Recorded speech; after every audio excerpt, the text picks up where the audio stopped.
Hello friends, welcome to this video on lines and angles. Today, we will discuss basic terms and definitions of lines and angles.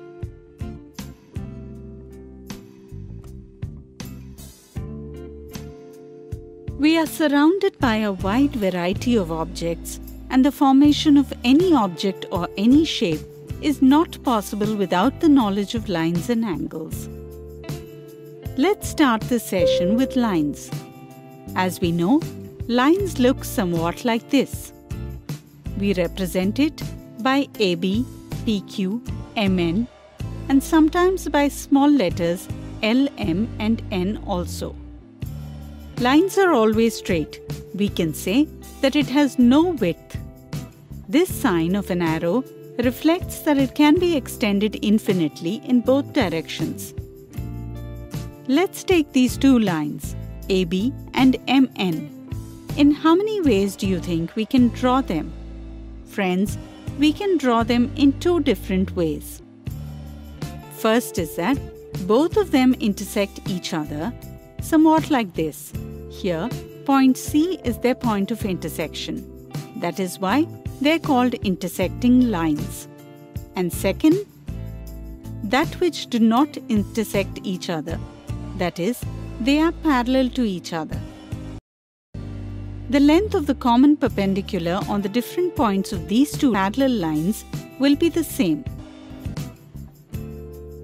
Friends, if three or more points are situated on the same line, somewhat like this, then they are called collinear points.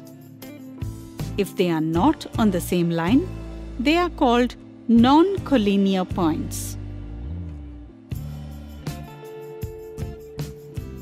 Now friends, what will happen if we represent one end of a line by a point? Now, we will not call it a line but a ray. We call the light coming from the sun a ray because the source of origin of light is fixed. If we represent both the ends by points, then it will look somewhat like this. And now, this is a line segment. Till now, we discussed lines. Moving ahead, let's discuss angles. If two rays arise from the same endpoint, then an angle is formed. We call this common endpoint as the vertex of an angle, and the rays forming this angle are sides or arms. Friends, in the previous classes we studied about different types of angles. Let's repeat it once. If the measure of an angle is between 0 degrees and 90 degrees, then we call it an acute angle. If the measure of an angle is exactly 90 degrees, then we call it a right angle. If the measure of an angle is more than 90 degrees but less than 180 degrees, then we call it an obtuse angle. And if the measure of any angle is exactly 180 degrees, then we call it a straight angle.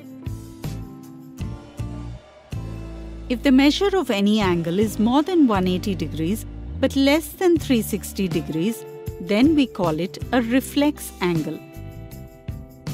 Friends, if the sum of any two angles is 90 degrees, then we call them complementary angles. And if the sum of any two angles is 180 degrees, then we call it supplementary angles.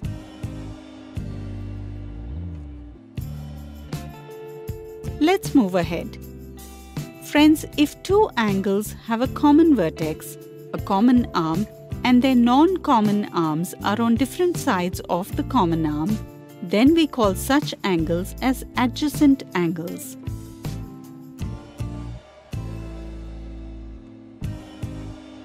As you can see, in the figure, the vertex Q of both the angles is the same for angle PQS and angle SQR.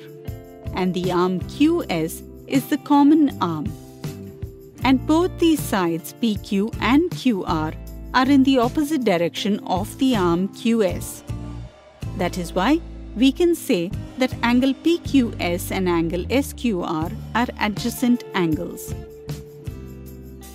Friends, by looking at the figure, Can you tell any relationship between the angle PQS, angle SQR and angle PQR? Note, here angle PQR is formed by joining the angle PQS and angle SQR. That is, the sum of these two angles will be equal to this, and we can write it like this. Friends, look at the figure and tell if angle MNP and angle PNO are adjacent angles. Yes. The common vertex of both the angles is the point N, and the common arm is NP. Here, the sum of these two angles is 180 degrees. In this way, a linear pair of angles is formed. If two lines intersect each other, then the vertically opposite angles are formed. Like here, the line MN is intersecting the line PQ at the point O. Here, we get two pairs of vertically opposite angles. The first pair is angle MOP and angle NOQ. Can you tell the name of the second pair? Yes, angle MOQ and angle PON is the pair of the vertically opposite angles. Friends, that's all in this session. Today, we discussed some basic terms and definitions of lines and angles. See you in the next video. Thank you.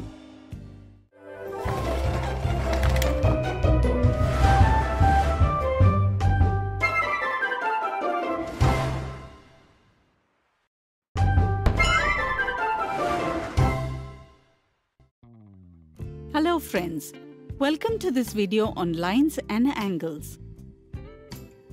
In the previous video, we have already discussed the basic terms and definitions of lines and angles. Today, we will solve some questions related to these terms and definitions. Let's start with our first question. Identify the given figures by looking at them. Friends, look at the first figure. Here, on both the sides, there is a symbol of an arrow, and this shows that it can be extended further in both directions. Therefore, this is a line AB, and we represent it like this. Look at the second figure. Here on one end is a point, and on the other end there is a symbol of an arrow. That is, it can be extended further in only one direction. So this is a ray PQ, and we represent it like this. In the third figure, here on both the ends, there is a point. This can be part of any line, so we call it a line segment. This is line segment MN, and we can represent it like this. In this figure, an angle is given, angle ABC, and by looking at it, we can easily say that its measure is less than 90 degrees. Therefore, angle ABC is an acute angle. Friends, in the next figure also, an angle is given, angle PQR, and its measure is more than 180 degrees. Therefore, we can say that this angle is a reflex angle. Let's move ahead and see the second question. Define the given angles along with the figure. First of all, complementary angles, whose definition is like this. If the sum of two angles is 90 degrees, then we call such angles as complementary angles. For example, look at this figure. In angle XYZ, the measure of angle XYW is 30 degrees and the measure of angle WYZ is 60 degrees. On adding the two, we get 90 degrees. That is, these two angles are complementary angles. Now let's see the definition of supplementary angles. If we obtain the sum of two angles as 180 degrees, then we call such angles as supplementary angles. Look at the figure. In angle PQR, the measure of angle PQT is 60 degrees and the measure of angle TQR is 120 degrees. On adding the two, we get 180 degrees, so we can say that angle PQT and angle TQR are supplementary angles. Now let's see the definition of vertically opposite angles. When two lines intersect each other, then the vertically opposite angles are formed. Like here, line AB and line CD are intersecting each other at the point O. As a result, we get two pairs of vertically opposite angles. The first pair is angle AOC and angle BOD, and the second pair is angle AOD and angle COB. That's all in this session. Today, we saw some questions and answers related to the basic terms and definitions of lines and angles. See you in the next video. Thank you.